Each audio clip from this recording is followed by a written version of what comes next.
চড়া করে দিস। এখানে তেল গরম হয়ে গেছে, দুটো তেজপাতা, শুকনো লঙ্কা, গোটা গরম মশলা আর জিরে এটা ফোড়নে দিয়ে দিলাম।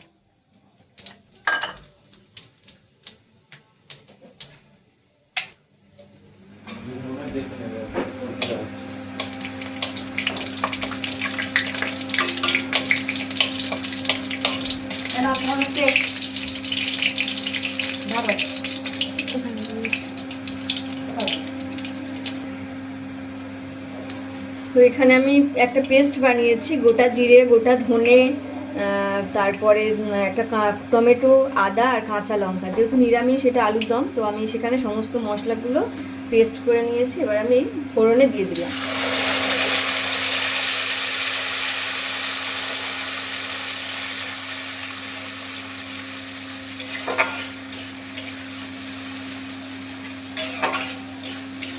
এবার মশলাটাকে ভালো করে কষিয়ে নিতে হবে।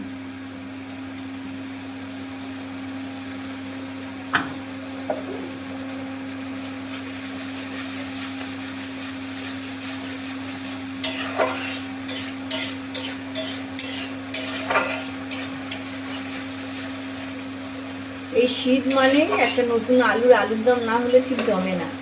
তো আজকের বাড়িতে নতুন আলুর দম আর সাথে কড়াইশুঁটির কচুরি। কড়াইশুঁটির কচুরিটাও পরের ভিডিওতে আসবে। প্রথমেই আমি আলুর দমের ভিডিওটা দিয়ে দিই।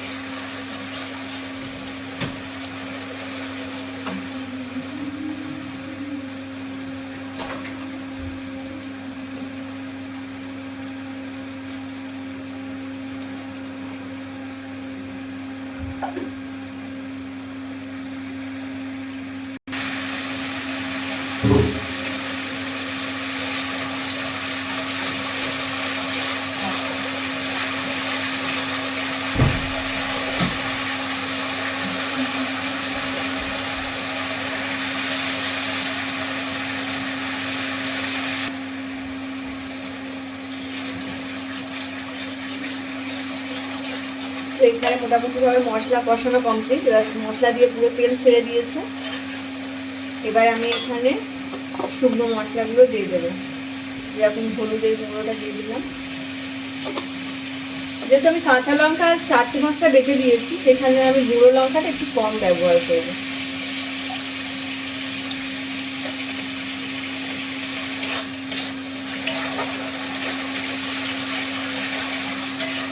এখানে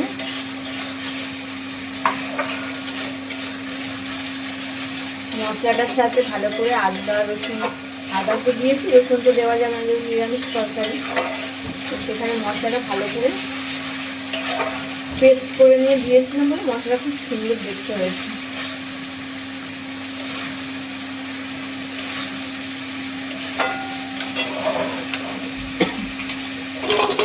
এখানে আমি আগের থেকে আলু প্রেসারে সিটি মেরে রেখেছি, এটা এবার দিয়ে দেবো।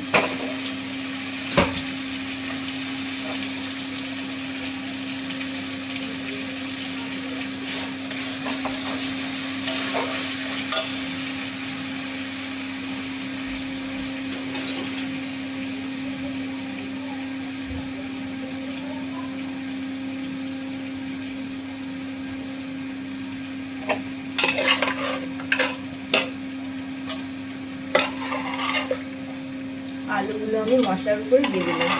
দিয়ে এবার আলু আর মশলাগুলো ভালো করে কষিয়ে নেব।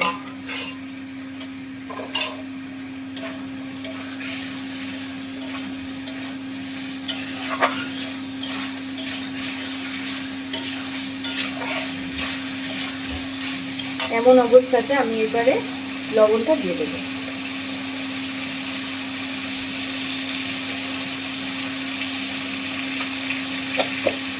রান্নার সব থেকে ইম্পর্টেন্ট জিনিস হলো লবণ। সেটা যদি ঠিকঠাকভাবে না দেওয়া হয় তো রান্না গেল। এবার বেশ সুন্দর করে কষাতে থাকবে।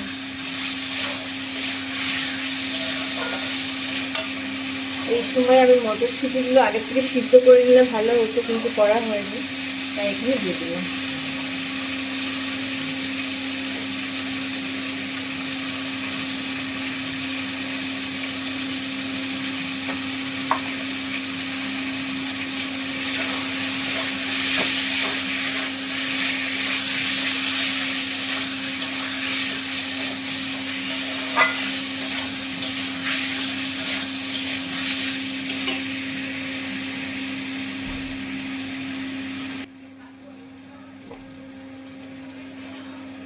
তো এখানে আমি অল্প অল্প করে জল দিচ্ছি আর ভালো করে কষিয়ে নিচ্ছি।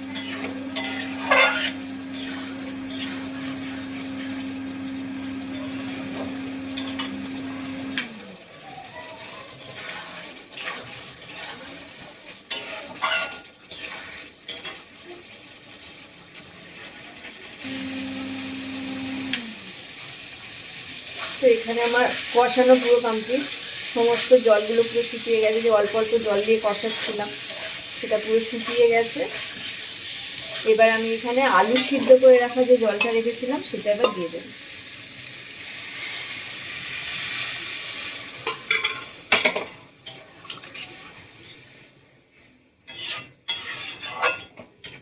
ভীষণ সহজ, বেশি টাইমও লাগে না, তাড়াতাড়ি হয়ে যায়। এবার আমি এটা একটু ফুটে উঠলেই ঢাকা দিয়ে দেব।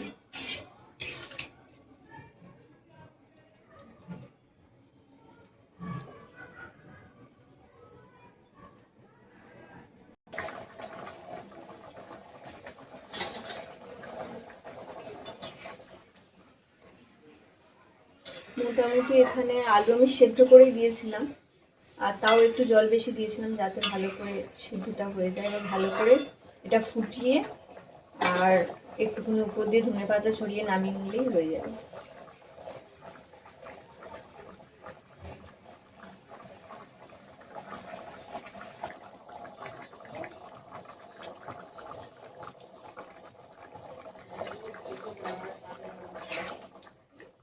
মোটামুটি ভাবে ঝোলটা মোটামুটি বসে গেছে। এর থেকে বেশি ঝোল বসে গেলে আবার রুটি পরোটার সঙ্গে খেতে ভালোও লাগবে না। এবার এই অবস্থাতে আমি কুচিয়ে রাখা ধনে পাতাটা দিয়ে দিই। ধনে পাতা কুচিয়ে রেখেছি ওটা দিয়ে দিই।